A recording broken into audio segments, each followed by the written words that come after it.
Assalamualaikum warahmatullahi wabarakatuh. Sahabat beriman yang dirahmati Allah, bayangkan sebuah pemandangan yang paling mencekam dalam sejarah umat manusia. Saat itu, dunia sedang berada di titik nadir keputusasaan. Langit seolah terkunci rapat, tidak menurunkan setetes pun air. Tanah-tanah terbelah karena kekeringan yang ekstrim, dan rasa lapar menjadi satu-satunya bahasa yang dimengerti oleh perut manusia. Di tengah kekacauan global itu, muncul sosok yang mengaku sebagai penyelamat, membawa gunung roti dan sungai air. Namun hakikatnya, ia adalah penipu terbesar yang pernah ada, yaitu Dajjal.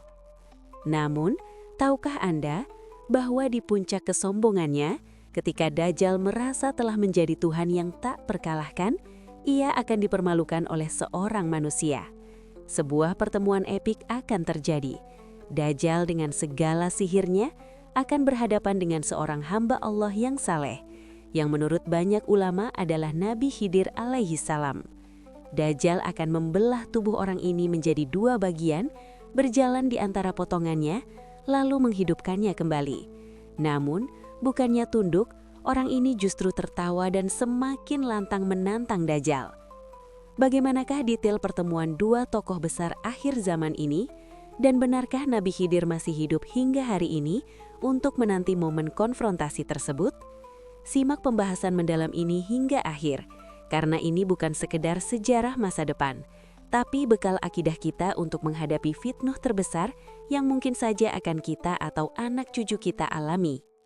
Sahabat beriman, untuk memahami betapa krusialnya pertemuan antara Dajjal dan Nabi Khidir ini, kita perlu memotret kondisi dunia sebelum momen itu terjadi.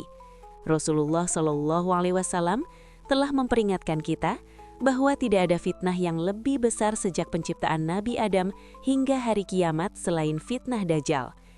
Ini adalah ujian final bagi keimanan manusia.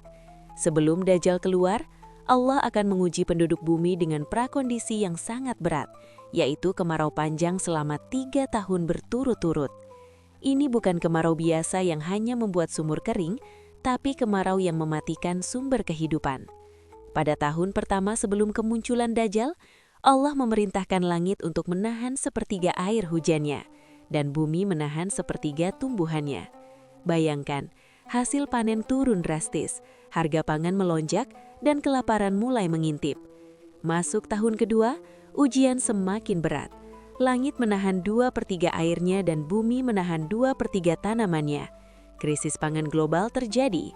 Hewan ternak mulai mati massal karena tidak ada rumput. Dan puncaknya pada tahun ketiga, Allah memerintahkan langit untuk menahan seluruh air hujannya. Tidak ada setetes pun air yang turun.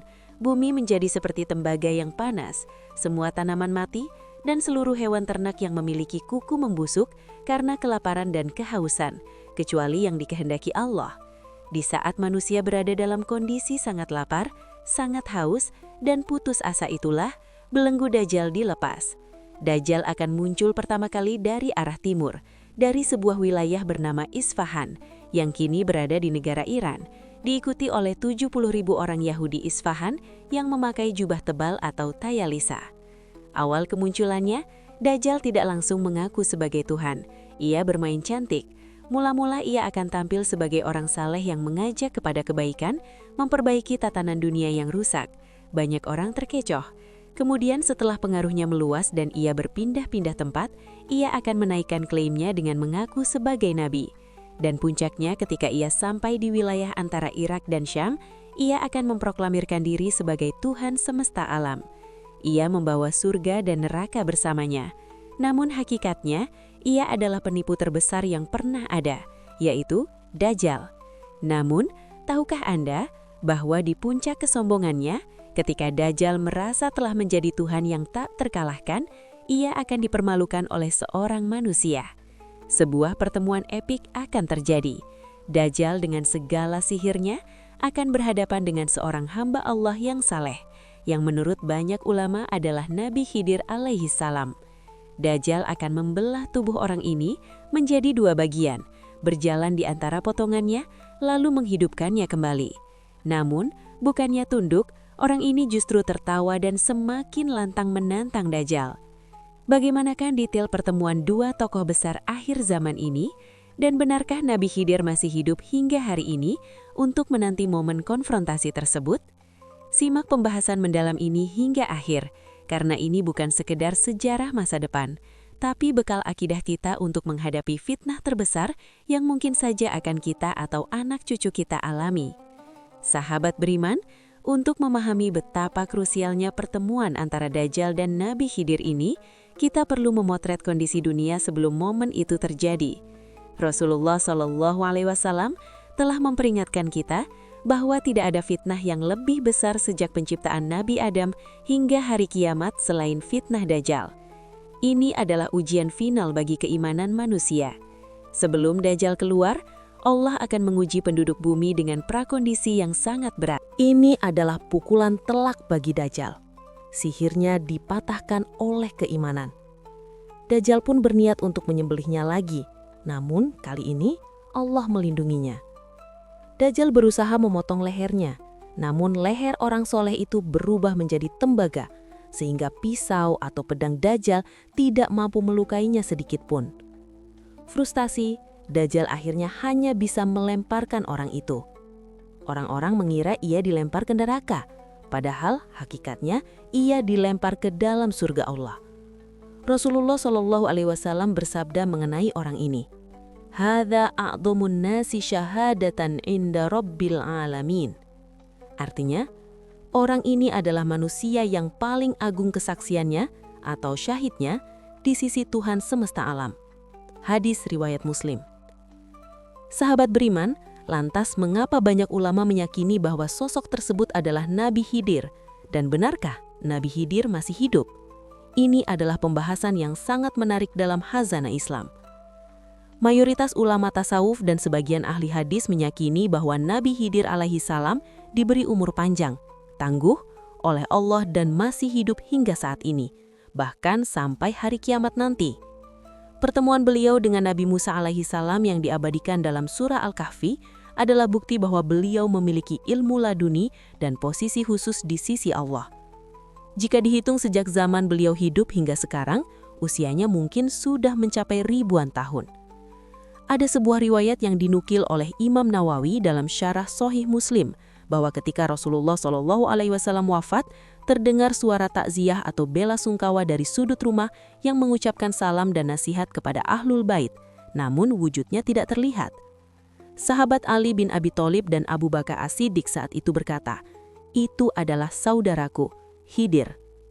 Riwayat ini menjadi salah satu sandaran bahwa Nabi Khidir masih ada di tengah-tengah umat ini, namun keberadaannya misterius dan tersembunyi. Beliau sering dikisahkan muncul untuk memberikan bimbingan kepada para wali Allah atau muncul di saat-saat genting. Dan momen paling genting bagi umat manusia adalah fitnah Dajjal. Sehingga sangat logis jika Allah menyimpan beliau untuk menjadi saksi kunci yang membongkar kebohongan Dajjal. Ciri fisik Nabi Khidir yang disebutkan dalam beberapa literatur, seperti ibu jari yang tidak bertulang, mungkin menjadi tanda pengenal beliau.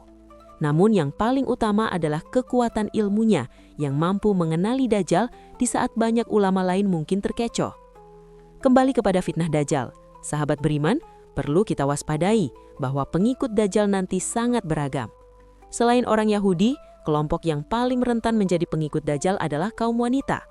Rasulullah menggambarkan bahwa saking khawatirnya seorang laki-laki terhadap keselamatan iman wanita di keluarganya, ia akan pulang ke rumah dan mengikat istrinya, ibunya, putrinya, dan saudarinya di tiang rumah agar mereka tidak keluar menemui Dajjal.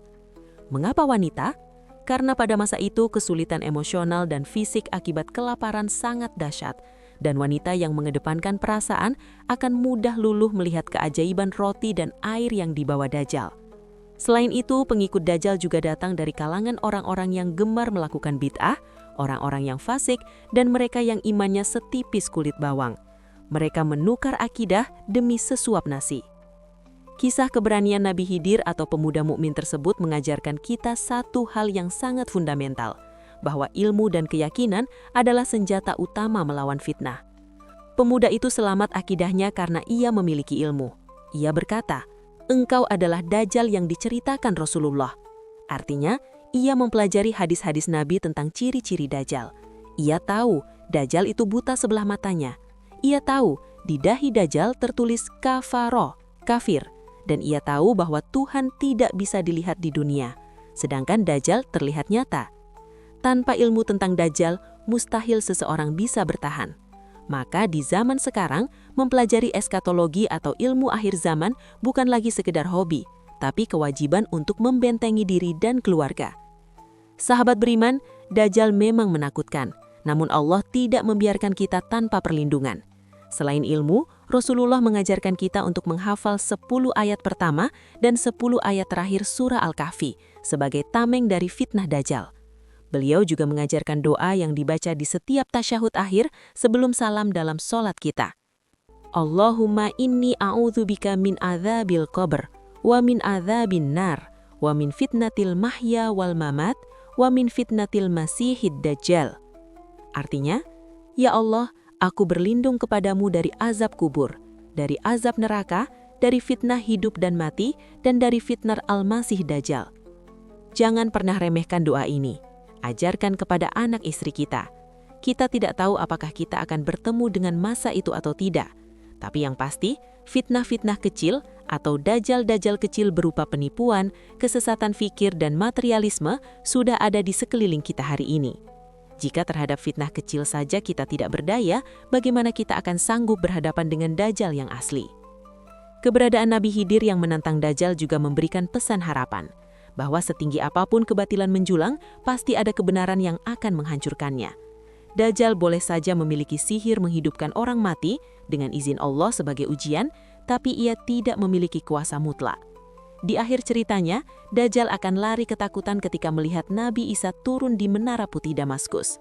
Dajjal akan meleleh seperti garam yang larut dalam air hanya dengan mencium nafas Nabi Isa. Dan akhirnya, Dajjal akan dibunuh oleh Nabi Isa di gerbang Lut, Palestina. Kisah pemuda yang dibelah dua tadi adalah simbol perlawanan iman yang tidak boleh mati. Meskipun fisik hancur, akidah harus tetap tegak. Semoga Allah Subhanahu wa Ta'ala senantiasa meneguhkan hati kita di atas agamanya, melindungi keluarga kita dari fitnah akhir zaman, dan mengumpulkan kita bersama para orang soleh di dalam surganya.